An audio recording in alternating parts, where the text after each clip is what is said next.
일하기가 싫네 정도가 아니고 하는 게 왜 이렇게 재미가 없고 아무 것에도 흥미가 느껴지지 않지? 잘 쉰다는 감각이 뭔지 너무 궁금해지기 시작했던 것 같아요. 보통은 잘 쉬는 것은 아무것도 하지 않는 텅 빈 상태를 떠올리는 경우가 많은데 오히려 약속을 거절하는 거, 누군가의 부탁을 거절해보는 거, 할 수 없다고 얘기하는 거, 오히려 저는 이런 것에서부터 내가 편안함을 느낄 수 있는 환경 세팅이 시작되지 않나? 얘기하다 보니까 저 휴식이라는 게 그냥 아무것도 안 하고 쉬고 이런 정말 작은 주제가 아니라 진짜 삶을 어떻게 살 것인가, 내가 어떻게 살고 싶은가를 고민하는 되게 중요한 질문이다.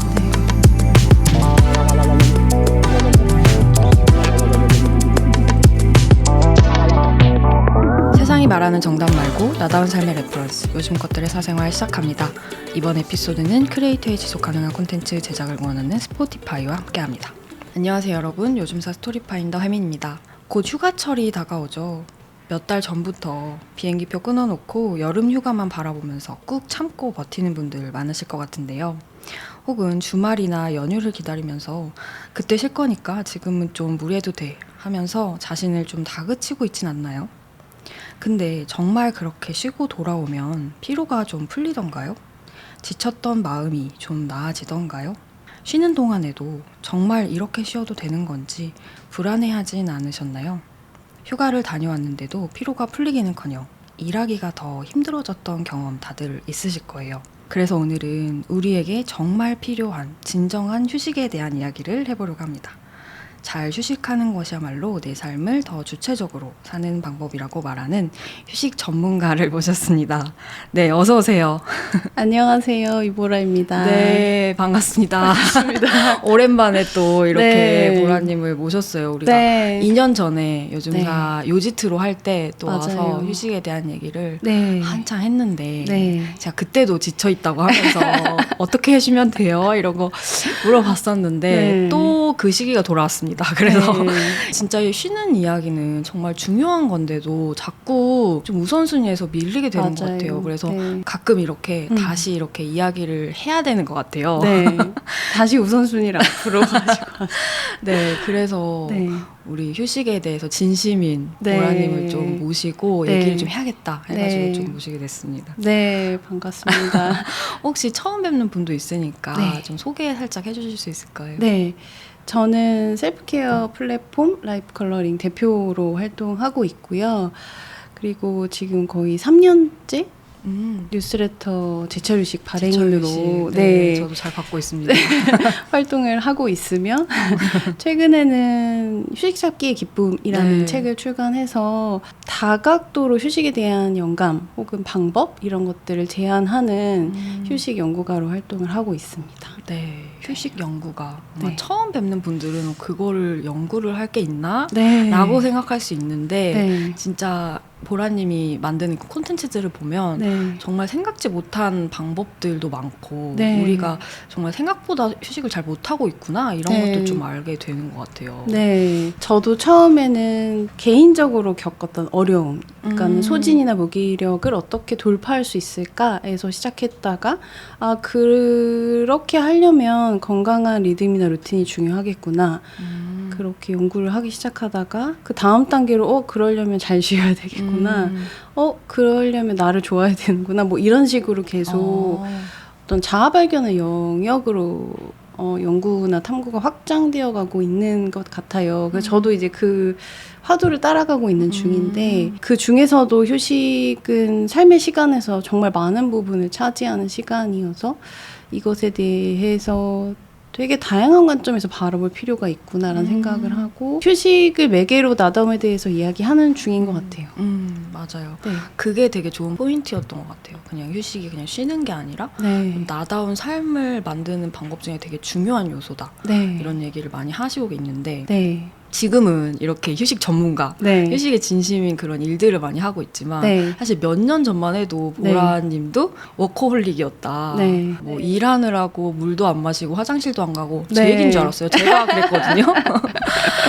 병원에 막 실려가기도 하고 네, 맞아요. 그런 시절이 있었다면서요. 네, 고백하자면 사실 이제 저는 원래 여행사에서 마케터로 일을 했었고 사실 마케팅 업무가 그렇듯 시대의 흐름을 놓치지 않아야 하고 잔 업무도 많고 멀티플레이어여야 그쵸. 하고 그 시기에 저의 인정 욕구는 하늘을 찔렀었고 인정받고 싶다.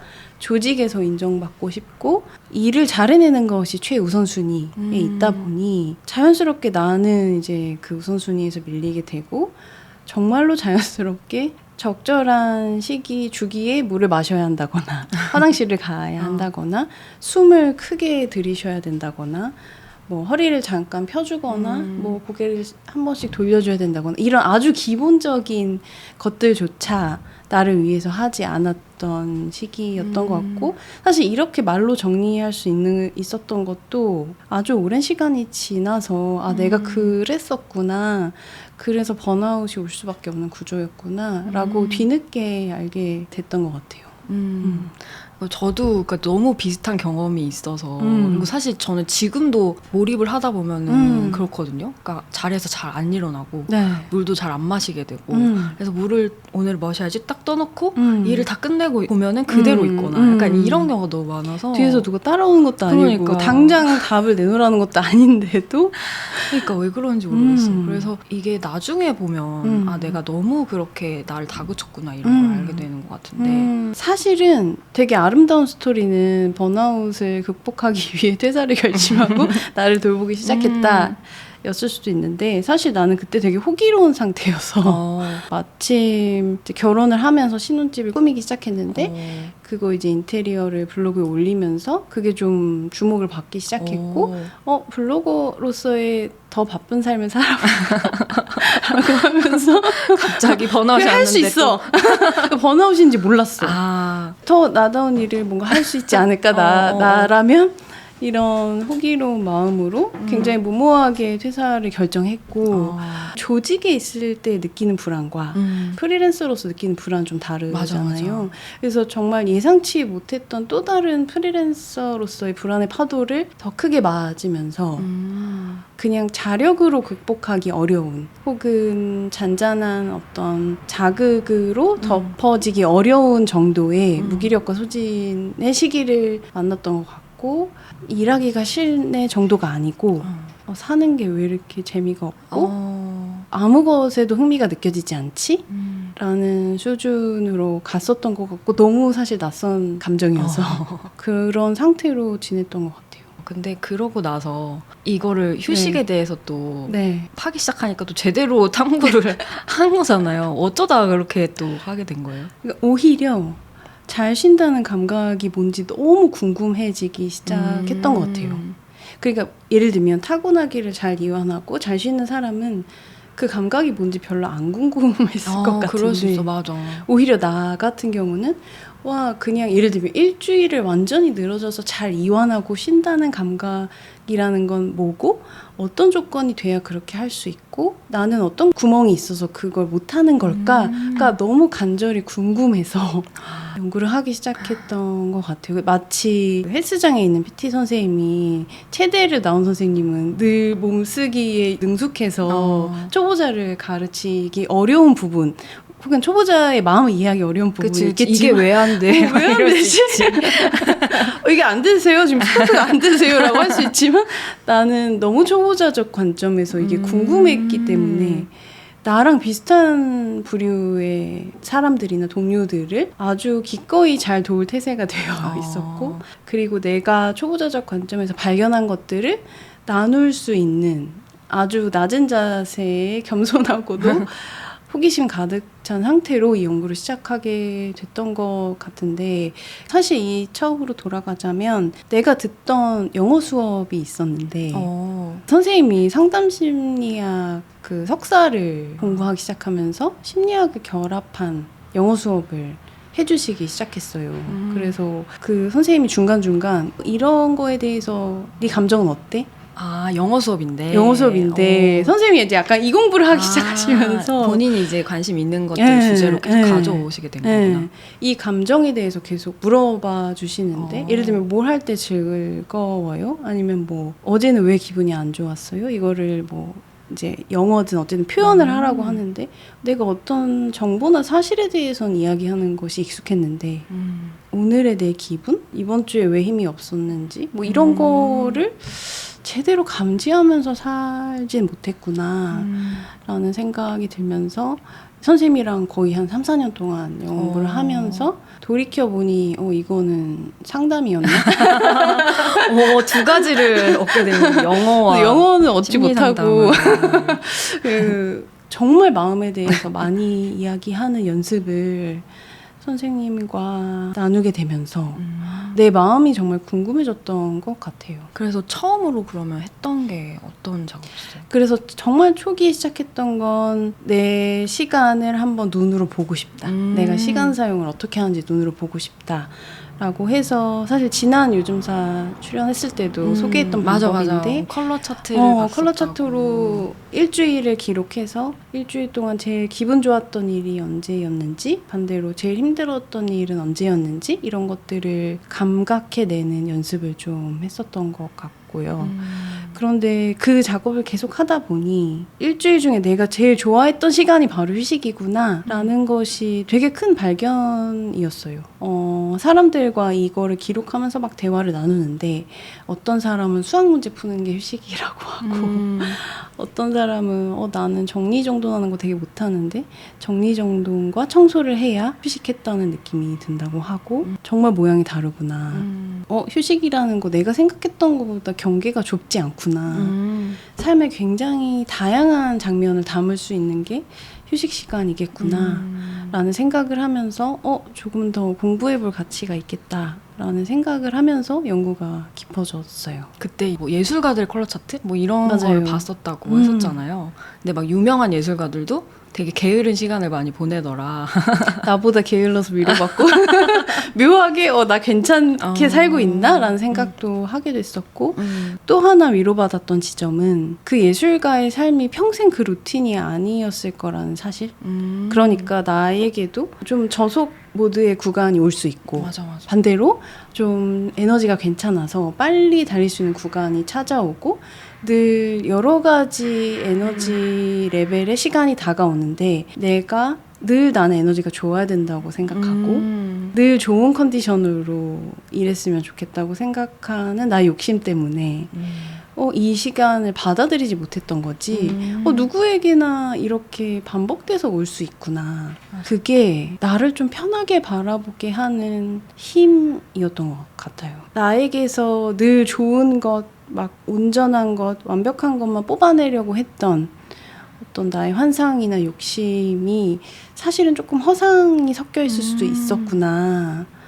나에게도 당연히 무기력이 올 수 있고 당연히 번아웃이 올 수 있고 이렇게 일을 많이 하면 당연히 소진되는 것인데도 이렇게 많은 일을 하면서도 번아웃이 오지 않길 바라는 것은 너무 큰 욕심이었구나 하는 것도 다른 사람의 삶을 보기 시작하면서 가장 크게 배운 지점이었던 것 같아요. 진짜 이 요즘사 들으시는 분도 그렇고 저도 그렇고 사실은 다 일을 너무 잘하고 싶어하고 좋아하는 분들도 네. 많고 내가 정말 좋아하는 일을 찾아서 할 때는 정말 내가 얼마나 무리하고 있는지도 모른 채로 막 이렇게 갈 때가 있어요. 근데 그렇게 하는 사람일수록 지금 내가 번아웃이 왔다는 것조차 사실 인정하기 싫어하는 경우가 있는 것 같아요. 그것마저 좀 부끄럽달까? 혹은 꼴보기 싫어하는 것 같아. 그러니까 내가 뭘 했다고. 그러니까 내가 뭘 했다고 벌써 지쳐. 뭐 한 것도 없는 것 같은데 아직 뭐 성과도 없었고 했는데 벌써 지치면 어떡하지? 이런 마음? 저도 그런 마음으로 계속 네. 쉬지 못하고 달렸던 것 같고 네. 그래서 사실 저는 프리워커가 된 지 7년, 8년인데도 휴일이 없거든요. 그러니까는 한때는 그게 너무 그냥 자연스러운 거다. 내가 하는 일의 방식이 그냥 그런 거고 뭐 출퇴근하는 게 아니니까 일을 했다가 오후에 피곤하면 쉴 수도 있고 하니까 그렇게 생각을 했는데 사실 그게 아니더라고요. 그러니까는 아예 온전히 쉴 수 있는 날을 만들어 놓지 않으니까 그냥 365일 계속 일 생각을 하게 되고 그게 내 에너지를 계속 조금씩 갉아먹고 있었다라는 거를 이제서야 조금 깨닫고 이거 아니구나라는 거를 생각하고 있는 것 같아요. 그래서 오늘 약간 SOS 하듯이 좀 얘기를 좀 해봐야 될 것 같은데 네. 근데 이게 한번 뭐 푹 쉰다고 되는 게 아니라 우리가 일상 속에서 조금 어떻게 쉬어야 되는지 이런 것들 좀 얘기를 해보는 게 좋을 것 같아요. 그래서 네. 우리가 좀 잘 쉬고 있는 건지 그게 정말 진정한 휴식인 건지 네. 이런 거를 조금 한번 얘기를 해보고 싶은데요. 네. 이 이야기는 잠시 광고를 듣고 와서 얘기를 더 해보도록 하겠습니다. 네, 오늘은 크리에이터의 지속 가능한 콘텐츠 제작을 응원하는 글로벌 스트리밍 플랫폼 스포티파이에서 요즘사를 제작 지원해 주셨는데요. 여러분, 도파민을 자극하는 콘텐츠들이 홍수처럼 쏟아지는 시대죠. 여러분은 잠시라도 나를 자극하는 것들로부터 벗어나기 위해 어떤 방법을 찾으셨나요? 며칠 콘텐츠를 끊고 디톡스를 하는 것도 좋겠지만 매일 그럴 수는 없으니까 저는 조금 덜 해로운 콘텐츠, 무해한 콘텐츠들로 일상을 채우려고 하는 편인데요. 콘텐츠를 만드는 사람 입장에서도 이런 부분은 늘 고민하게 되는 것 같아요. 요즘사가 롱테이크 인터뷰와 팟캐스트를 선택한 이유도 이 때문입니다. 빠른 호흡으로 쉴 틈 없이 내달리는 콘텐츠보다는 비교적 자극이 적고 편안하게 몰입할 수 있는 콘텐츠를 만들고 싶었고 팟캐스트가 아주 좋은 선택지라고 생각을 했거든요. 빠르고 짧은 콘텐츠가 대세라고는 하지만 우리에게는 여전히 숨 쉴 틈이 필요하니까요. 요즘사처럼 자극이 적은 양질의 팟캐스트 콘텐츠를 더 많이 알고 싶다면 지금 스포티파이에서 팟캐스트 탭을 클릭해보세요. 스포티파이의 에디터들이 엄선한 국내의 멋진 팟캐스트 크리에이터들을 만나볼 수 있습니다. 오디오뿐만 아니라 비디오로도 즐길 수 있는 스포티파이 팟캐스트. 지금 앱을 다운로드 받고 무료로 들어보세요. 자, 그러면 이제 인터뷰로 다시 돌아가 볼까요? 그러면 이제부터는 약간 좀 우리가 일상 속에서 좀 잘 쉬고 있는 게 맞는지 우리가 좀 주체적으로 어떻게 하면 잘 쉴 수 있을지 이런 얘기를 좀 해보고 싶은데요. 네. 우리가 보통 이제 주말이나 뭐 휴일에 어떻게 쉬는지 좀 보면은 사실 좀 두 가지로 갈리는 것 같아요. 네. 하나는 완전히 그냥 넉다운 돼서 아무것도 안 하고 누워 있거나 누워 있으면서 또 핸드폰 하면서 이제 릴스 같은 거 보면서 그냥 하염없이 시간을 보내는 사람이 있고 또 한편으로는 이제 막 스트레스 받았으니까 나 이거 스트레스 풀 거야 이러면서 막 맵고 짜고 달고 막 이런 음식 찾아서 먹는다거나 넷플릭스 막 몰아서 막 밤새도록 본다거나 뭐 쇼핑을 막 한다거나 이런 식으로 푸는 사람도 있잖아요. 네. 근데 사실 그게 우리가 이제 생각할 때는 잘 놀았다, 잘 쉬었다라고 생각을 하지만 이상하게 그러고 나면 더 불안감이 커지고 이제 월요일이 되는 게 두렵고 뭐 월요병 오고 이러는 것 같아요. 네. 그래서 이거는 대체 왜 그러는 건지 뭐가 잘못되는 걸까요?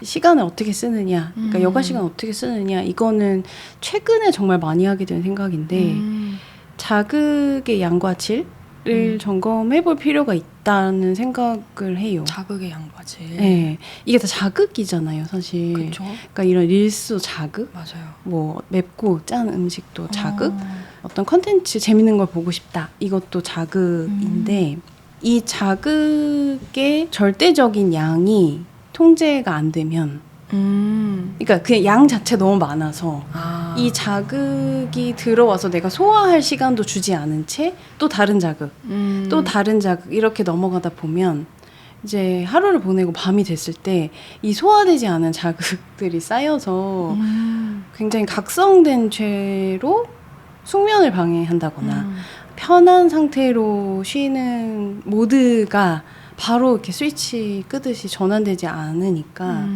어떤 자극으로 점철된 모드에서는 잘 쉬는 게 좀 쉽지 않다는 생각이 들어요. 전 유독 외부 자극에 좀 취약한 편이거든요. 스트레스에도 좀 취약한 편이고 그래서 최근에 HSP 연구에 대한 공부를 조금 더 흥미롭게 보기 시작했는데요. 그러니까 HSP는 Highly Sensitive Person이라고 해서 좀 아주 민감한 사람들을 통칭하는 개념인데 저도 최근에 그거 보고 되게 공감했었거든요. 네. 초민감자? 뭐 이렇게 맞아요. 얘기하고. 근데 특히 이런 컨텐츠를 다루고 있는 사람들 아니면 뭔가 예술 관련된 활동을 하는 사람들은 초민감자일 확률이 더 높고 왜냐면 진짜? 정말 섬세한 걸 다루니까 남들이 보지 못하는 섬세한 어떤 행간을 읽어내고 저 사람의 말에서 와 이런 의미가 있구나 의미의 단위들을 포착해내고 이런 사람들이 덜 민감하다면 사실 이런 걸 알아채기가 어려울 테고 그러네요. 그래서 초민감자의 세 가지 요건이 있는데 첫 번째가 초감각이에요. 그래서 남들보다 조금 더 많은 감각을 느끼는 사람. 두 번째가 초감정이라고 해서 내 감정도 잘 느끼고 그리고 상대의 감정도 잘 느껴지는 사람. 공감 능력이 너무 높은 네. 거구나. 그리고 저 사람 많이 괴로운 것 같다. 아니면 화가 날 것 같다. 아니면 금방이라도 짜증이 날 것 같다. 뭐 이런 것까지도 되게 잘 느끼는 경향이 있고 마지막이 초예술성인데 신미안이라고도 부르는데 굉장히 예술적인 어떤 활동이나 콘텐츠에서 영감을 많이 받고 영향도 많이 받고 그것과 연결되어 있다고 느끼고 감흥도 잘 느끼는 사람이 초민감자일 확률이 높다고 해요. 그래서 사실 이제 포털 사이트에서도 쉽게 HSP 테스트라고 검색을 하면 간단한 검사 정도는 할 수 있는데 저는 아마도 이런 섬세한 콘텐츠를 좋아하는 분들이라면 한 번쯤은 그쵸. 혹시 나도 좀 이런 기질을 가지고 있나? 가지고 있다면 잘 다룰 필요가 있기 때문에 왜냐면 이게 되게 굉장한 장점이 되기도 하고 잘 다루지 못하면 왜냐면 민감하기 때문에 스트레스 너무 취약해서 맞아요. 너무 자주 번아웃에 걸릴 수 있는 확률이 높은 저는 기질이라고 생각을 하는데 그래서 나를 좀 잘 이해하기 위해서 이 테스트를 꼭 다들 한 번씩 해보셨으면 좋겠고 저는 최근에 나는 왜 이렇게 쉽게 지칠까 이 책에서 앞에 이제 테스트가 있어서 해봤는데 굉장히 높은 점수로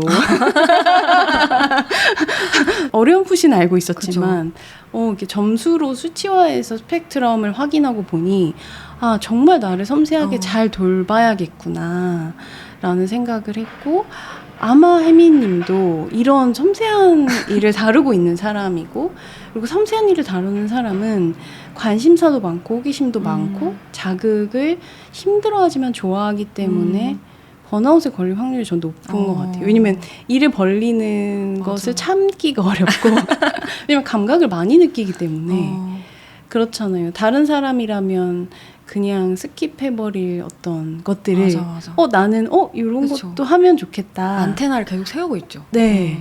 그러다 보니 당연히 남들은 보지 못하지만 그런 일의 가지수가 많고 더 디테일을 챙기고 남들을 모르는 어떤 완벽주의를 발휘해서 해내고 있을 확률이 높기 때문에 이게 이제 이론일 뿐이니까 딱 그렇다라고 답을 내는 건 아니지만 그런 경향성을 내가 가지고 있다면 그 반대편에 있는 스트레스에 취약한 면도 아주 섬세하게 관리를 해줘야 되는구나 라는 걸 이해하는 게 일단 되게 중요하다는 생각을 해요. 그게 저는 자극의 칠인 것 같아요. 그래서 첫 번째는 진짜 자극의 전체적인 양 진짜로 절대적으로 자극이 너무 많이 들어왔을 때 당연히 휴식의 모드가 되게 어려운 거 그리고 그쵸. 두 번째는 민감한 사람일수록 퀄리티가 좋은 자극이 내게 들어오도록 환경 세팅을 잘해야 된다는 거 조금 더 세심하게 이 영역은 돌봐줘야 된다는 사실을 알고 있는 거 그 두 개가 동시에 다 중요하다는 생각을 최근에 하게 돼서 저도 한 섬세 예민이라고 하면 사람들이 약간 살짝 부정적인 이미지를 갖더라고요. 히스테릭한 느낌. 네, 까탈스럽다거나 근데 사실 예민한 사람의 특징은 상대방의 감정을 되게 잘 읽기 때문에 까탈스럽게 행동하지 않는다고 하거든요. 오히려. 네, 오히려 배려가 넘치고 오히려 예의 바르고 오히려 자기 안에서 내면의 불화가 있더라도 그거 좀 잘 숨기는 사람이 좀 민감한 사람이라고 하더라고요. 근데 그러다 보니 더더욱 내 안에서 이걸 잘 해소하는 법을 터득하고 주변의 어떤 환경을 잘 만들어줘야 되는데 저는 이제 그 중에서 제일 중요한 게 관계 세팅인 것 같아요. 관계 세팅이요? 네. 뭐예요? 그러니까 주변에 어떤 관계들을 맺고 있고 내가 원하는 방식으로 연결되거나 끊을 수 있는지를 아는 거? 사람과? 네네. 왜냐면 결국 인간은 인간에서 받는 스트레스가 가장 크다고 맞아요. 하고 그것을 제대로 잘 소화하는 사람은 좀 둔감한 사람이거나 그러니까 자극의 영향을 좀 덜 받는 사람이면 어떤 좀 나쁜 자극이 들어와도 그냥 소화가 돼서 그런 일이 있었구나 하고 흘려보낼 수 있는데 민감한 사람은 이제 그걸 내가 의미 단위까지 다 해석하기 전까지는 흘려보낼 수 없는 성향이기 때문에 내가 어떤 관계에 가장 영향을 많이 받고 스트레스를 많이 받는지 잘 일단 이해하고 있는 것. 그게 잘 쉬는데 엄청 영향을 많이 주는 것 같아요. 저는 제가 내향인이라서 좀 그렇다는 생각을 했었거든요. 네. 근데 또 그게 내향인이기도 하면서 약간 좀 민감한 사람일 수도 있겠다. 네. 그런 생각도 드는 게 네. 보라님 책 읽으면서 언제 내가 좀 편안할 수 있는지 막 이런 거를 좀 적어봤는데 대부분 사람을 안 만나는 시간이더라고요. 네. 사람을 많이 안 만나고 네. 약간 혼자 있거나 네. 그냥 집에 편안하게 있거나 뭐 그런 시간이 가장 좀 마음이 편하고 휴식할 수 있는 시간인 것 같아가지고 네. 근데 이게 만약에 뭐 외향에는 좀 다를까요? 그게 제가 공부를 하면서 알게 된 건데 그 HSP의 내향인과 외향인 비중이 7대3 정도라고 해요. 그래서 내향적 HSP와 외향적 HSP가 돌파해야 되는 지점이 조금 다르다는 이야기를 하는데요. 그러니까 내향인인 경우에는 자기 안에 고이기가 너무 쉬워서 이것을 좀 한 번씩 흐르거나 해소하도록 하는 근데 혼자서 나만의 방식이 좀 필요하다 이런 이야기들이 많이 나오고 외향적인 HSP의 경우에는 이 진짜로 내가 원하는 대로 무한대로 사람과 관계 맺는 것을 그만둬야 된다. 아, 오히려. 네, 사람을 너무 좋아하니까 막 이 사람의 부탁도 들어주고 싶고 이 사람과도 관계 맺고 싶고 이것을 너무 멀리 퍼지도록 좀 두지 않는 거, 오히려 좀 제한하는 거. 그래서 원하는 사람과 잘 연결되게 세팅하는 게 되게 중요하다는 이야기를 하는데요. 저는 약간 외향적 HSP 같아요. 사람들에게서 에너지도 많이 얻고 되게 연결되고 싶어 하는데 연결돼서 집에 오면 파김치가 되니까 나는 왜 이러지? 내향인 아니에요? 근데 자꾸만 연결되려고 하다 보니 그런 마음도 있죠. 네, 예를 들면 잘 쉰다는 건 뭐 명상을 하거나 차를 마시면서 가만히 있는다거나 이런 시간이 많아지면 잘 쉬는 거겠지라고 막연히 생각할 수 있지만 오히려 약속을 거절하는 거, 약속의 횟수를 제한하는 거, 그리고 누군가의 부탁을 거절해 보는 거, 할 수 없다고 얘기하는 거. 오히려 저는 이런 것에서부터 내가 편안함을 느낄 수 있는 환경 세팅이 시작되지 않나? 이 관계에 관한 세팅을 잘 만들어두는 연습을 하는 게 그게 제일 중요한 요소 중에 하나가 아닌가라는 생각을 요즘 하고 있어요. 책에 이런 말이 있었던 게 지금 생각이 드는데 네. 그 아무것도 하지 않음에 대한 얘기가 네. 있었잖아요. 네. 근데 거기서 제가 와닿았던 게 디지털 세계 관심 경제에서 벗어나고 다른 무언가가 다시 연결돼야 된다. 네. 이 말이 되게 와닿았었거든요. 네. 근데 지금 얘기하는 거랑 또 굉장히 연결된 맞아요. 얘기인 것 같아요. 맞아요. 그러니까 기존에 우리가 알고리즘이나 아까 뭐 릴스 보는 것도 네. 사실 그냥 혼자 본다고 생각하지만 네. 많은 수많은 것들과 연결이 되어 있는 네. 거고 그게 근데 내가 의지로 내 의지로 네. 하는 게 아니라 그쵸. 그 진짜 관심 경제라고 하는 어떤 거대한 산업이나 이런 거에 의해서 네. 내가 억지로 연결이 되어 네. 있는 건데 진짜 쉼을 위해서는 그런 것들을 좀 쳐내고 나머지 공간을 다른 것들에 좀 연결되어 보는 거, 이를테면 뭐 자연이라든지 맞아요. 그런 얘기였잖아요. 네. 그게 되게 와닿았었던 네. 것 같아요. 그래서 이게 사람마다 내가 연결되고 싶은 세상이 다르기 때문에 내가 가장 편안함이나 즐거움을 느끼는 세상은 무엇인가를 고민해보는 게 잘 쉬는 것과 무척 깊게 연관되어 있다고 생각하고요. 보통은 잘 쉬는 것은 아무것도 하지 않는 텅 빈 상태를 떠올리는 경우가 많은데 저는 자극을 좋아하는 사람일수록 무해 상태에서 쉬는 것이 무척 어렵다고 생각하는 쪽이고 그것이 좀 관성적으로 잘 되는 사람들이 있지만 특히 방금 얘기한 민감한 사람이나 자극을 좋아하는 사람에게 자, 이제부터 아무것도 없는 시간을 하루 동안 보내봐. 그러니까 오히려 고통스럽게 느껴질 수 있다고 그쵸. 생각하기 때문에 책에서도 언급했지만 깨끗한 몰입을 줄 수 있는 여러 가지 활동을 찾아보는 것이 상당히 개운하게 쉬는데 도움이 될 것이다라는 생각을 해요. 예를 들면 뭐 단순하게 정말 손을 움직여서 뭐를 만드는 거 아니면 정말 딱 바닥만 깨끗하게 청소를 해보는 거 아니면 저 같은 경우는 보드게임을 좋아하니까 정말 친구들이랑 근황 토크 하지 않고 모여서 게임만 하거든요. 근황 토크도 사실 에너지가 드니까. 네. 근황 토크마저 사치라고 생각하고 정말 유희만 있는 시간을 보내는 거. 아니면 정말 소파에 앉아서 누워서 제가 약간 연체동물처럼 거의 뼈가 없는 사람처럼 넷플릭스를 하루 종일 볼 때가 있는데 저는 그것마저도 이게 내가 잘 결정하고 선택해서 내가 편안한 환경이라고 생각해서 보내는 시간이라면 꽤나 즐거울 수 있다는 생각을 하거든요. 와, 내가 원하는 깨끗한 몰입은 이런 장면이야. 오늘은 이 장면으로 하고 싶어 라고 결정했다면 그냥 시간이 돼서 흘러가듯이 누워서 또 리모컨을 잡는 게 아니라 오늘은 나한테 이런 자극이 좀 필요하다 생각해.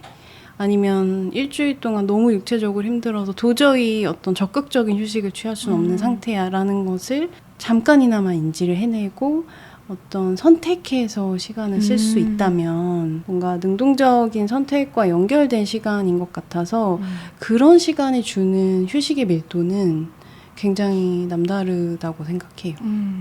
그러니까 우리가 쉰다고 생각했지만 그게 사실은 수동적인 쉼일 수 있었다. 네. 그렇기 때문에 그게 피로가 풀리지 않고 네. 계속 찝찝하고 더 불안해지는, 사실 그거를 내가 똑같은 릴스를 보더라도 이걸 보겠어 하고 선택을 하고 보면은 또 달라진다는 거잖아요. 네.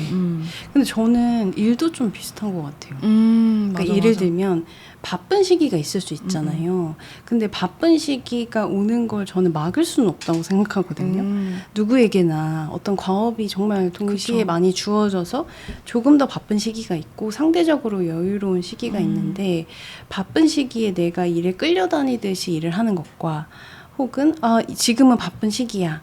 인정.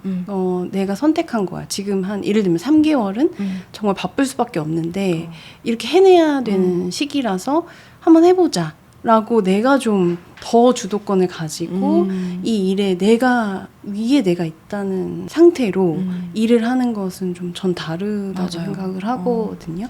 그러니까 이게 시간의 주도권을 가지고 있느냐 끌려다니느냐 이건 일이든 휴식이든 마찬가지 개념인 맞아요. 것 같아요. 너무 맞는 얘기인 것 네, 같아요. 네. 근데 내가 주도권을 갖고 싶어도 사실은 사람들이 쉬면서도 불안하잖아요. 내가 네. 진짜 이때 쉬어도 되나? 이를테면 나는 뭐 갭이어를 갖기로 했어, 뭐 갭먼스를 갖기로 했어, 방학을 갖기로 했어 했는데 그때 남들은 엄청 뭐를 하고 있는 것 같은데 내가 정말 아무것도 안 하고 이때 정말 나를 위해서 이제 시간을 이렇게 써도 되나? 이런 불안감이 들 수밖에 없는 것 같아서 그때 좀 마음 놓고 좀 쉴 수 있게 하는 마법의 처방 같은 게 있나? 이런 게 궁금했거든요. 사실은 내가 되게 잘 쓰는 방법 중에 하나는 저는 그 유미의 세포들이라는 애니메이션을 만화. 재밌게 봤거든요. 근데 거기서 왜 그런 다 역할이 있잖아요. 감정이도 있고 이성이도 있고 맞아요. 출출이도 있고 은큼이도 있고 그것들이 너무 귀엽다고 느낀 지점은 그 모든 세포가 유미를 돕고 있다는 거?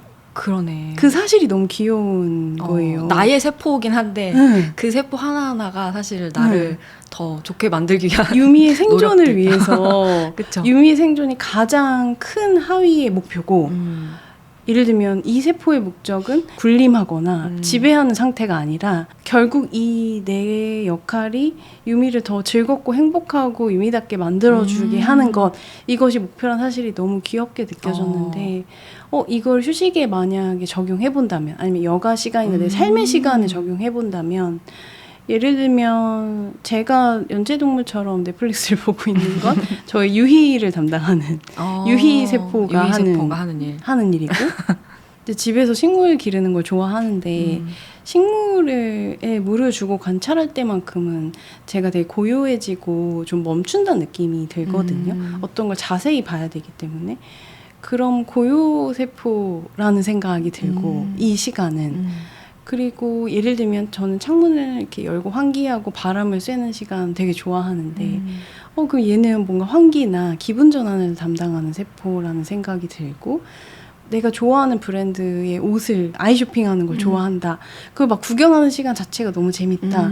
라고 하면은 또 걔는 다른 감각을 건드리는 세포인 로서 나를 돕고 있다는 생각을 하면 이 시간들이 다른 역할로 조금씩 나를 도와주려고 노력하고 있다는 생각을 하면 귀엽기도 하면서 기특하기도 하면서 약간 애틋하기도 하면서 와, 다 역할이 있고 얘네 나 다 돌보려고 하고 있었구나 이런 생각이 들어서 저는 뭔가 허투루 내가 보내는 시간은 없는 거고 다 이 시간은 기능과 역할로서 의미가 있는 거구나 이런 생각을 한번 더 큰 자아의 관점에서 해보면 좋겠다.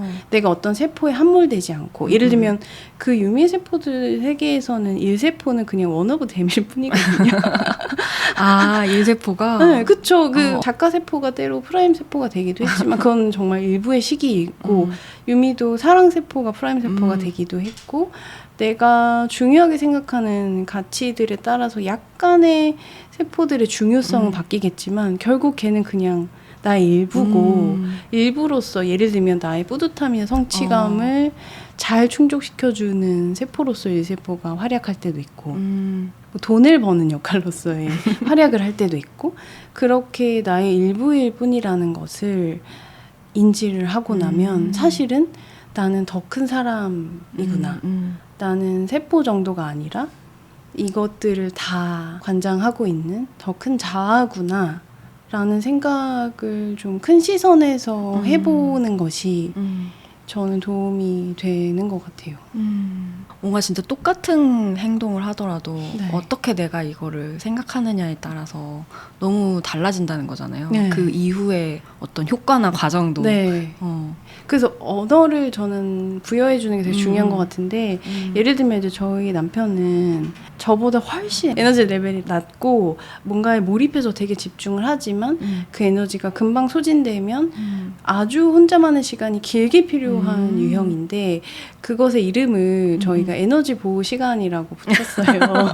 그래서 귀엽다. 뭔가 사교 활동을 하고 오면 집에 와서 이렇게 이불 덮고 혼자 누워있는데 애보 중이야? 이렇게 물어봐요. 애보 중이야. 에너지 나가줘.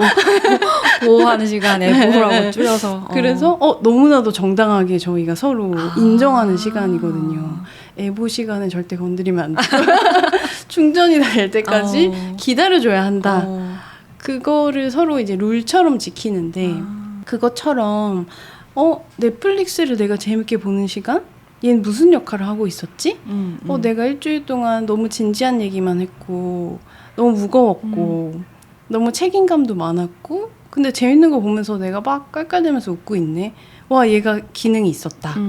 얘 이름도 있고 그렇게 날 돕고 있다고 생각하면 이렇게 3-4시간 보내고 나면 내가 조금 가벼워지는 것 같은데 라고 생각하면 대단히 중요한 기능을 수행하고 있는 그렇죠. 시간인데 그거를 좀 내가 정말 유미가 돼서 그래 얘를 꺼내야 되는 시간이야 라고 해줄 수 있다면 좀 시간이 달리 보이지 않을까? 라는 생각이 들어요. 얘기 들으면서 저는 1세포만 되게 컸던 것 같다는 생각도 들어요. 네네네. 그러니까 내가 막 열심히 살고 있는데 나는 일만 열심히 했던 것 같은 거죠. 그래서 다른 세포들을 너무 모른 척했던 게 아닐까? 약간 이런 생각이 들어서 약간 다른 것에도 좀 내가 시간을 좀 나눠주고 싶다라는 생각을 요즘 되게 많이 하거든요. 책에 썼던 내용 중에 그 수도사들이 기도하는 시간은 절대로 효율적으로 하려고 하지 않고 비효율의 시간으로 남겨둔다. 그래서 저는 그거 보면서 그렇구나. 비효율로 남겨놓는 시간이 나에겐 너무 없었구나라는 생각이 또 들더라고요. 저도 그게 되게 큰 배움이었어요. 그게 번아웃의 종말이란 책에 나오는 내용인데요. 이 작가가 산업시대에 가장 번아웃과 관련 없는 조직이 어디일까 찾다 수도사를 찾았다고 해요. 수도승들의 삶이야말로 번아웃과는 거리가 멀고 그들의 삶을 연구하는 게 의미가 있겠다라고 해서 막상 가봤더니 너무 얼리 어답터들이었던 거예요. 수도사들이. 생각보다.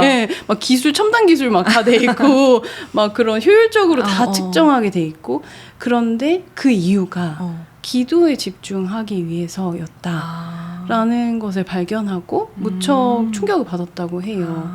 그러니까 기도를 하기 위한 어떤 절차들은 절대 간소화하지 않고 예를 들면 기도에 들어가기 전에 차를 마시는 시간, 기도를 위한 옷을 입는 시간, 기도를 위해서 어떤 행위나 장소에 들어가기 위한 시간들은 절대 생략하지 않고 온전히 다 남겨두기 위해서 나머지 시간을 다 효율화했다는 것이 그것이 번아웃과 멀어질 수 있는 되게 중요한 포인트라는 지점을 책에서 설명하는데 그걸 읽으면서 너무 정말 삶에 적용해보고 싶다.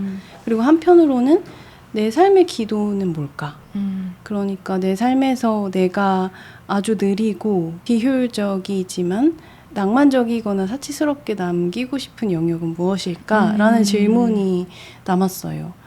그렇게 하나씩 떠올려 보니 되게 거창하고 거대한 건 아니지만 예를 들면 아침에 일어나서 정말 천천히 커피 콩을 갈고 천천히 커피를 내려서 한 잔 마시는 시간 아주 간소화하고 효율화할 수 있지만 내가 굳이 그쵸. 기꺼이 하는 시간에 속하는 거예요. 그래서 사실 책을 출간하고 북토크 현장에서 이 주제로 많은 얘기를 나눴어요. 참가자분들과 삶의 효율적인 시간을 적어보는 거 그리고 비효율로 남기고 싶은 시간을 적어보는 거 근데 되게 많은 이야기들이 쏟아졌었고 예를 들면 어떤 분은 빈티지 옷을 구경하는 거 너무 좋아하신대요. 근데 빈티지 옷은 특성상 한 벌밖에 없고 주로 이제 매장에 가서 직접 봐야 되는 그쵸. 특징이 있잖아요. 그래서 좋아하는 빈티지 매장을 다 표기를 해놓고 저 휴일에 거길 천천히 정말 옷을 하나하나 보면서 입어보기도 하고 골라보기도 하고 그 혼자만의 데이트, 빈티지 데이트를 즐기는 시간이 너무 좋다는 거예요. 이거 절대 효율화하고 싶지 않다. 뭐 이런 이야기도 하시고 이게 우리가 생각하는 굉장히 이완돼 있고 막 릴렉스돼 있는 그냥 일반적인 휴식의 장면과는 다르잖아요. 그런데 이분은 이걸 해야 충전이 된다는 얘기를 하는 거예요. 그럼 되게 좋은 휴식이다 이거. 그쵸. 그래서 많은 사람들이 이렇게 비효율로 남기고 싶은 순간이 무엇인지만 떠올려 봐도 내가 삶에서 어떤 걸 중요하게 여기고 싶은지가 드러나게 되는 것 같아요. 그러니까 효율적인 영역은 효율화할수록 약간 기술자가 되기는 쉽지만 전 장인이 되기는 어려운 것 같거든요. 장인들의 삶을 보면 다 비효율로 하는 것 같아요. 그런 것 같아요. 진짜 방망이 깎는 노인만 봐도 평생 방망이만 깎고 있는데 그 최고급 기계를 드리겠습니까? 그치. 그러면 그게 장인이 아니죠. 그 옆에서는 왜 저렇게 할까라고 그쵸. 하지만 내 삶에선 이게 너무 중요해서 그냥 이 처음에 의식부터 그냥 다 하고 싶은 거예요. 예를 들면 뭐 사진 찍기를 좋아하시는 분들은 저는 공감하실 거라고 생각해요. 맞아. 그 모든 과정을 수고롭거나 시간 낭비라고 생각하지 않고 그냥 그거부터 좋아하는 거잖아요. 그쵸. 어디로 갈까? 아니면 뭐 장비를 준비해서 그걸 찍고 뭐 사진을 고르고 이게 막 누가 시키거나 꼭 해야 된다고 투두를 주지 않아도 내가 이 모든 과정을 다 밟아가면서 하고 싶은 거 그걸 삶에 남겨두는 것이 좋은 쉼과 연결되고 사실 좋은 쉼과 연결된다고 하면 너무 작은 주제인 것 같고 삶의 우선순위와 전 연결되는 것 같아요. 어떤 것을 중요시 여기며 살고 싶은가? 나는 삶의 어떤 장면을 중요하게 남기고 싶은가? 그것과 연결되는 질문인 것 같아서 한 번쯤은 꼭 품어보면서 떠올려봤으면 좋겠는 그런 질문이기도 해요. 되게 좋은 힌트가 됐던 것 같아요. 저한테도. 네. 어떻게 쉬지? 어떻게 쉬면 좋지?라고 생각했을 때 오히려 잘 안 떠올랐는데 네. 그렇게 비효율로 내 삶에 남겨두고 싶은 것이라고 생각을 하니까 네. 되게 많은 것들이 떠올랐고 네. 그런 것들이 결국에는 나에게 쉼을 주는구나. 네. 내가 진짜 삶에서 좀 휴식할 수 있게 하는구나. 안식처 같은 그런 시간이구나. 이런 것들을 좀 알 수 있게 해줬던 것 같아요. 네. 우리가 막 빨리 성장하는 법이나 시간을 효율적으로 쓰는 법에 대해서는 이미 너무 많이 논의하고 있는 것 같아요. 그쵸. 더 논의할 자리가 없을 정도로 저 이미 너무 많죠. 뭐 네. AI 나오고 네. 요즘에 뭐 영상도 다 쇼츠로 맞아요. 만들고 네. 이런 게 너무 많잖아요. 네. 그것들을 모두 없애자는 얘기가 아니라 그쵸. 그것은 그것들의 영역대로 남겨두되 그 반대편에 있는 시간들을 우리가 놓치지는 말자. 균형을 맞춰주자. 이 비효율적인 시간의 중요성을 우리가 잊으면서 살지는 말자. 그 얘기를 좀 전 하고 싶었던 것 같아요. 그래서 책 읽으신 독자분들도 그 부분이 되게 좋았다는 이야기를 많이 또 후기를 피드백을 주셔서 저도 좀 신기했어요. 네. 다 비슷하게 느끼나 봐요. 네. 그러니까 그렇게 해서 우리가 이제 일상에서 네. 나에게 휴식을 줄 수 있는 순간들 이런 것들을 좀 찾는 얘기를 했는데 또 우리가 이렇게 잘 평소에 못 쉬는 이유가 주말 아니면 휴가 이렇게 몰아서 쉬는 경우가 또 많은 것 같아서 그때 쉴 거니까 네. 지금 좀 빡세게 하자 그때 놀 건데 지금 느슨하게 하면 안 되지 하면서 더 자기 자신을 좀 다그치고 그런 경우가 많은 것 같거든요. 네. 근데 그렇게 해서 휴가를 갔다 오면 또 우리가 이 한국인들이 네. 엄청난 또 여행에서도 효율을 따지기 때문에 네. 휴가 번아웃에 걸리게 되죠. 그쵸. 가서 막 여기도 봐야 돼. 온 김에 네. 뭐 이거 있잖아요. 온 김에가 되게 네. 중요해. 여기 온 김에 되게 이것도 무서운 보고, 말이거든요. 온 김에. 네. 온 김에 이것도 하고 네. 이것도 하자 하다 보면은 분명히 쉬고 왔는데 왜 이렇게 지치지? 네. 더 힘들어지고. 맞아요. 이거 반복인 것 같아요. 맞아요. 그래서 우리가 휴가를 네. 잘못 보내고 있는 게 아닌가. 네. 이 휴가 문화가 잘못됐다. 네. 막 유럽 같은 데 보면은 막 휴가가 물론 거기는 되게 길잖아요. 네. 길긴 하지만 진짜 아무것도 안 하는 시간을 가지신다고 하더라고요. 근데 네. 우리는 여름 휴가에 정말 집에만 있어라고 하면 네. 그렇게 할 사람 진짜 없을 시간 것 아깝다고 같거든요. 생각하고. 그쵸. 네. 근데 진짜 휴가를 정말 잘 보내는 방법이 뭘까? 이거를 좀 오늘 얘기해보고 싶었거든요. 네. 이것도 사실은 여러 측면에서 저도 고민하는 지점이긴 해요. 자, 이제 쉴 기간이 준비되었으니 마음껏 쉬어봐라고 했을 때 오히려 갈팡질팡하게 되는 경우도 많은 것 같고요. 왜냐면 최대한 알차게 보내고 싶고. 그러니까 이것도 하고 싶고 저것도 하고 네, 싶고. 최대한 기깔나게 어떻게 보내야 내가 네. 잘 보냈다고 소문이 날까 이러면서. 야무지게 스토리에도 좀 올려야 되고. 그쵸. 맞아. 또 자랑도 해야 되고. 자랑도 해야 되고 어떻게 보낼까. 근데 제가 몇 달 전에 송기령 선생님 그 인터뷰를 보다가 최적화의 함정이라는 단어를 무척 인상적으로 들었는데 그것도 쉼의 시간과 굉장히 연결지을 수 있다는 생각이 들었어요. 제가 이제 항상 또 여행을 가게 되면 저 역시도 최적화의 함정에 빠져서 예를 들면 뭐 여기서부터 여기까지 가는 최적의 경로 루트. 네. 빨리 갈 수 있는 네. 방법. 이 구역에서 맛집 놓칠 수 없어. 그러면 또 막 그거를 찾느라고 그쵸. 거리의 아름다움 다 놓치는 거예요. 내가 여기 있다는 사실을 계속 놓치게 되고 그러다 보면 최적으로는 다닐 수 있지만 정말 기억에 남는 시간을 만들고 있는 건 맞나? 맞아. 내가 여기 있다는 사실을 잊지 않고 있는 건 맞나? 이런 의문들이 들기 시작하더라고요. 그래서 매번은 아니지만 몇 번에 한 번 정도는 최적화를 포기하는 걸 의식적으로 연습해보기 시작했어요. 예를 들면 3일의 일정이라면 하루 정도는 최적화랑 관련 없이 정말 한량처럼 그 동네를 어슬렁 다니고 사전 정보도 구하지 않고 그냥 마음이 끌리는 가게 들어가서 식사를 하고 걷고 싶으면 걷고 멈추고 싶으면 멈추고 바닥에 앉고 싶으면 바닥에 앉아서 햇빛을 쬐기도 하고 그런 하루를 보내는 것이 정말 충전에 도움이 많이 되더라고요. 맞아요.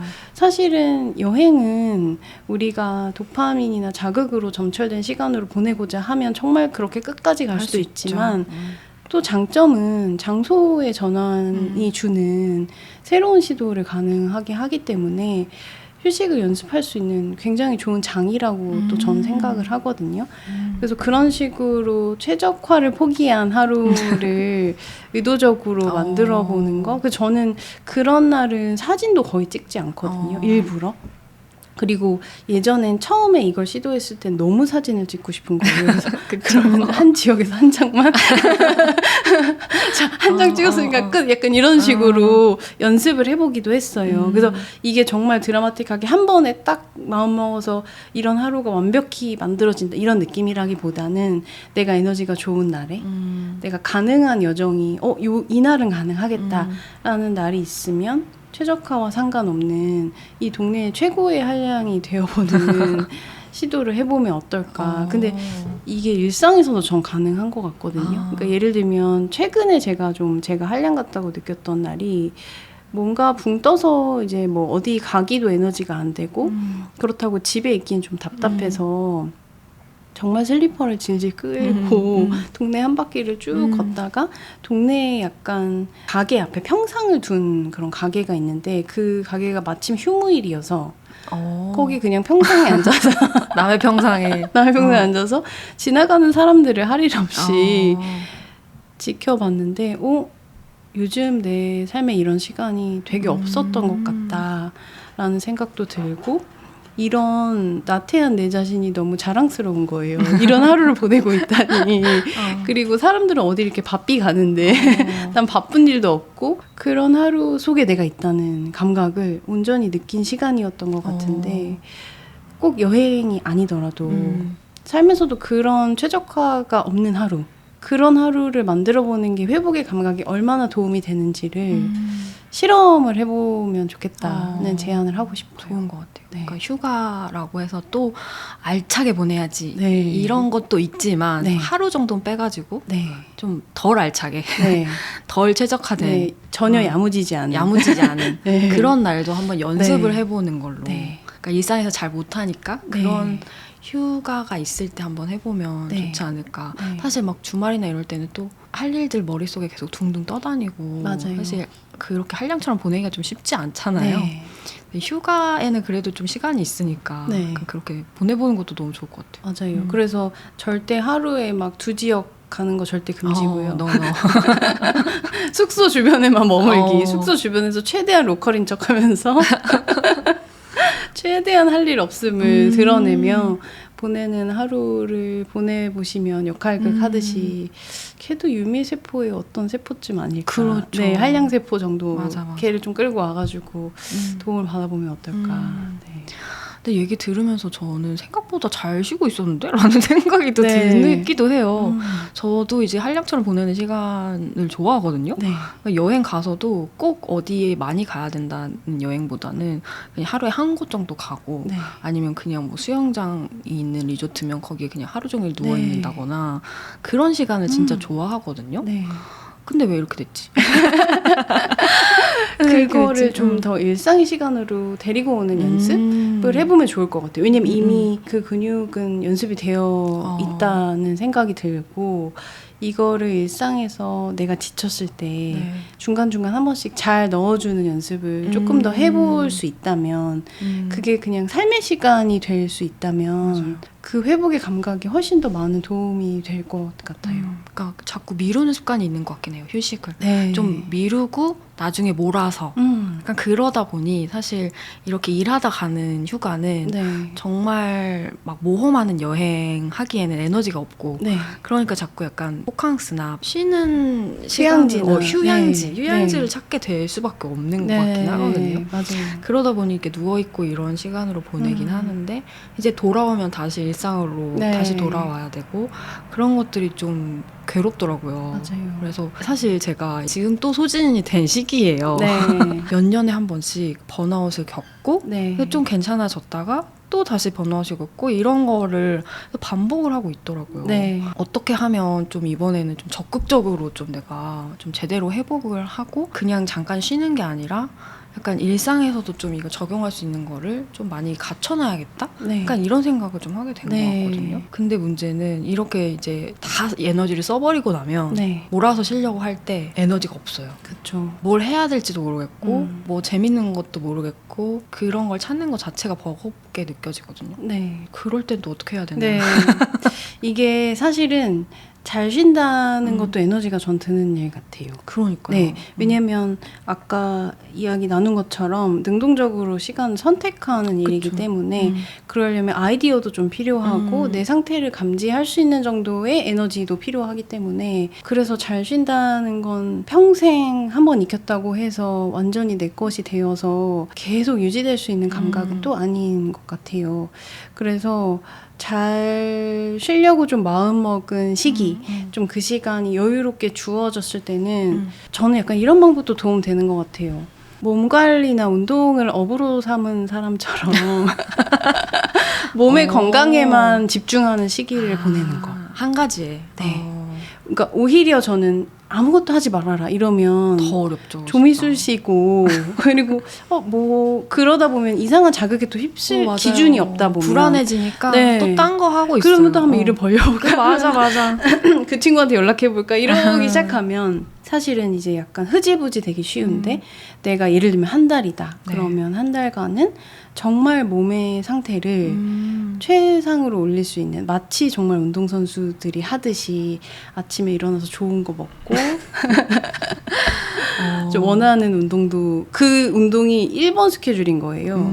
그래서 다른 게 들어오면 스케줄 때문에 안 돼라고 생각하는 거죠. 그러니까 그런 것들을 우선순위에 올려놓는 한 달을 보내다 보면 이게 사실 몸의 반응은 되게 정직하잖아요. 그래서 사실 체력이 올라오기 시작하면 내가 어떤 자극, 부정적인 자극을 받아들이는 어떤 날선 반응도 좀 꺼지게 되어 있거든요. 그런 상태에선 사실 순수한 창작이나 순수한 즐거움을 더 잘 느끼고 감각할 수 있는 확률도 올라가기 때문에 내가 에너지가 올라왔다 싶으면 그건 언제든 해줄 수 있는 일이기 때문에 일단은 이것을 가장 큰 삶의 중심으로 두고 시간을 보내보면 어떨까. 그리고 언제든 내가 에너지가 올라와서 새로운 것을 탐색하거나 시도해보고 싶을 때 열려 있으니까 나는 그 길로 나를 흐르듯이 데려가겠다라는 생각을 한다면 좀 부담은 덜하지만 너무 투도가 많고 바쁜 시기에 체력을 최상으로 끌어올린다는 건 되게 어려운 않죠. 일이잖아요. 얘기하신 대로 우선순위에서 계속 밀리기 때문에. 근데 다만 이 시기에 이걸 우선순위에 두고 집중을 하다 보면 정신이 좀 또렷해지고 좀 맑아진 상태에서 내 삶의 중요한 질문도 더 잘 보이게 되는 것 같아요.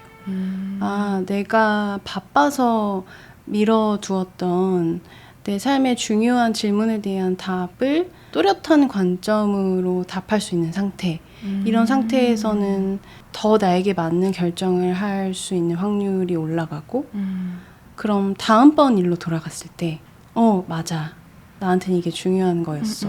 난 이런 게 중요한 사람이었어.를 기준에 두고 더 좋은 방향으로 나를 데려갈 수 있는 힘이 하나 생긴다고 믿거든요. 그게 저는 휴식의 또 역할인 것 같고 그래서 이 시간을 정말 잘 완전히 나의 몸을 돌보는 시간으로 만들다 보면 그 뒤에 따라오는 것들은 그냥 저절로 잘 내가 좋은 쪽으로 붙어주지 않을까?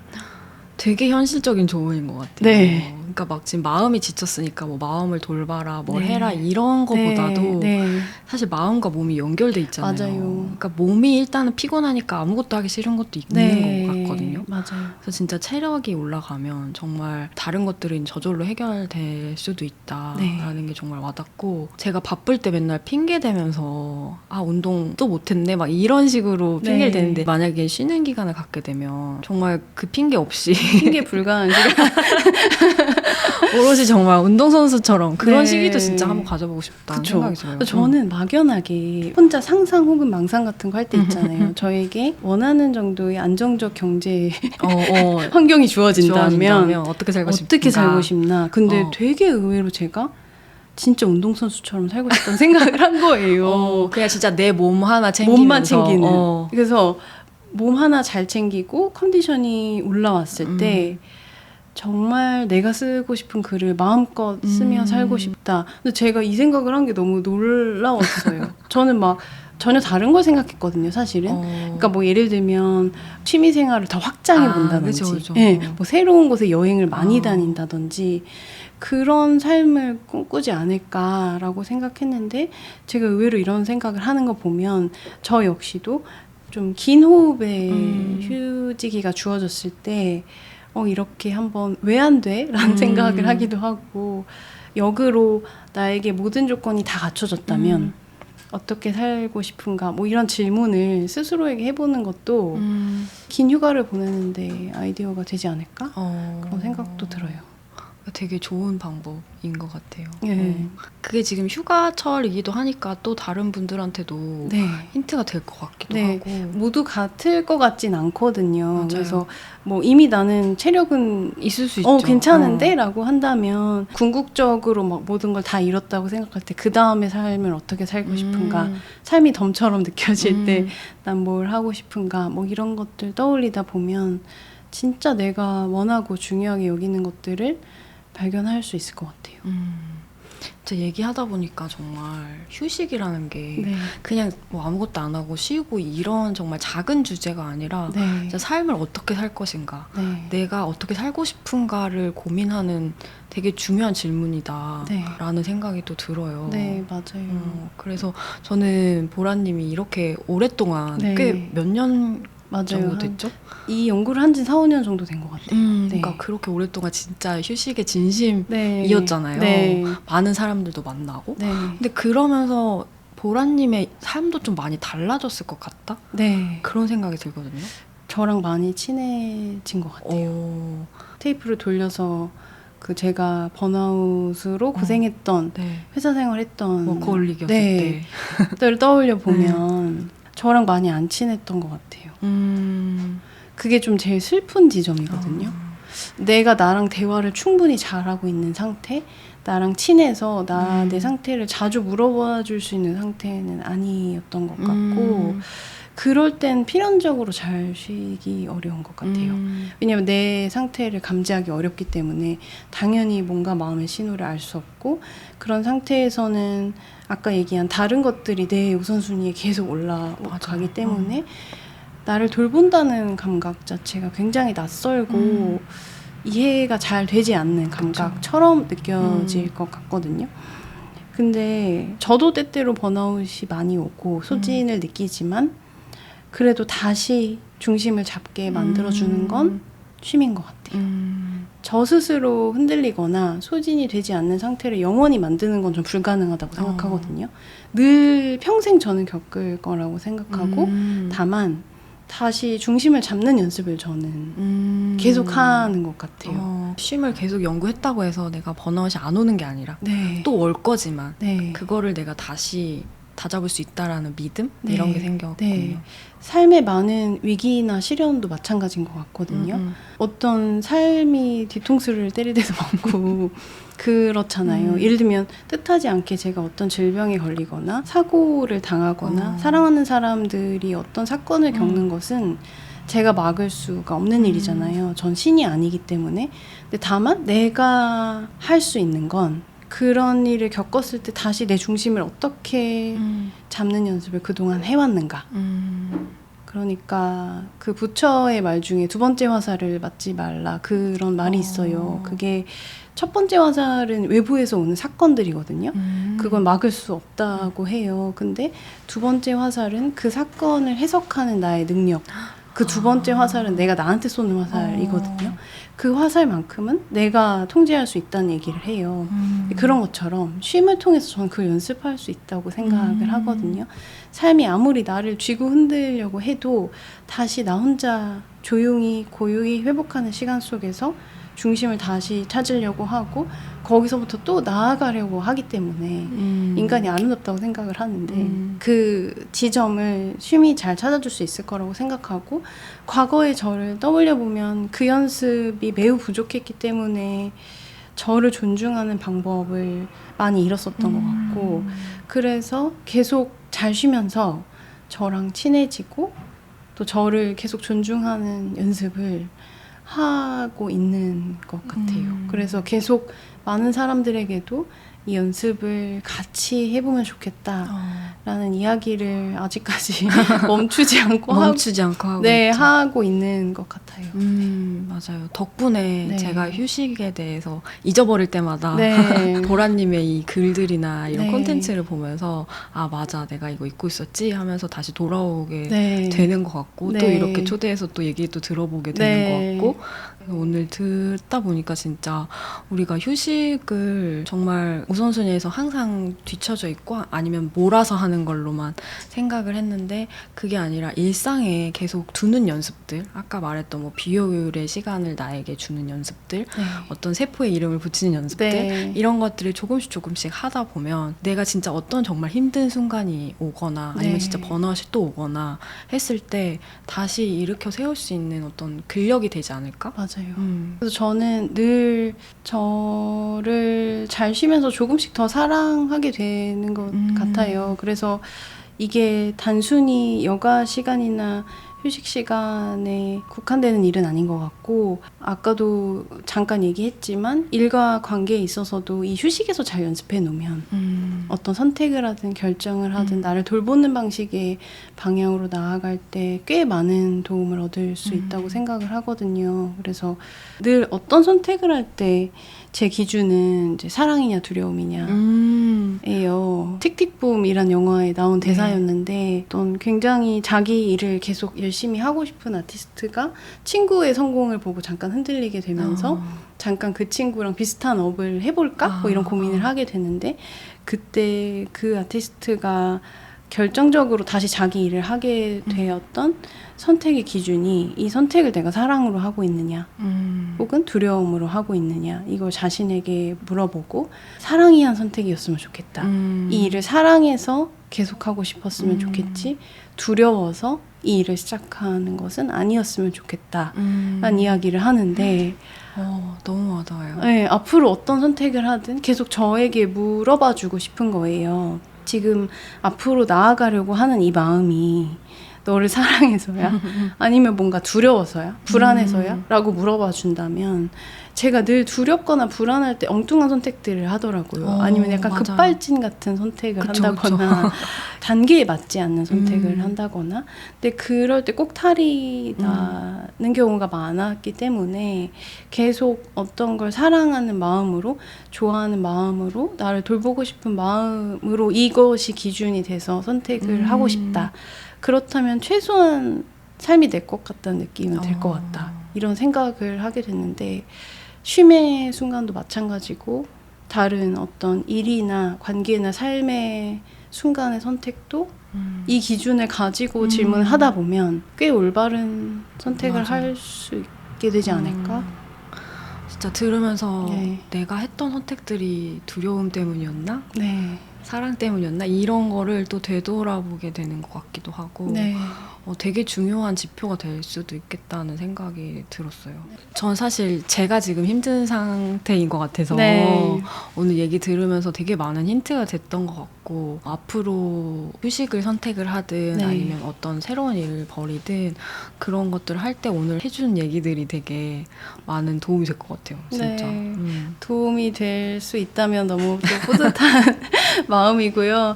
저 역시도 오늘 했던 대화들을 정말 진실하게 지키고자 또 상기하면서 한 번씩 소진되거나 번아웃이 올 때마다 저를 좋아하는 마음을 잊지 않으려고 또 오늘의 대화를 떠올려 보게 될 것 같아요. 오늘 듣는 분들 중에서도 나는 이럴 때 좀 쉼이 필요했어, 혹은 나한테 주고 싶은 비효율의 시간은 이런 거야 네.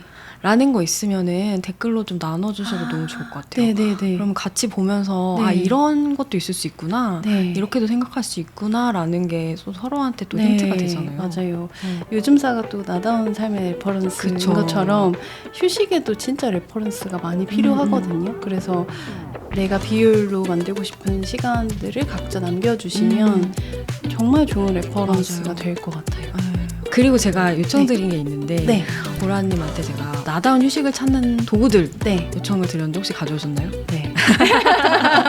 바리바리 쌓았습니다. 그래서 바리바리 쌓아온 네네. 그 도구들은 네. 요즘사 멤버십 회원이 되시면 확인하실 수 있습니다. 네. 그리고 요즘사 콘텐츠는 유튜브 영상뿐만 아니라 스포티파이, 팟캐스트, 팟빵 등 오디오 채널에서도 라디오처럼 보실 수 있습니다.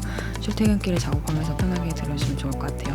그러면 우리는 다음 주에 만나고요. 보라님과 인사를 나눌게요. 네, 오늘 감사합니다. 감사합니다.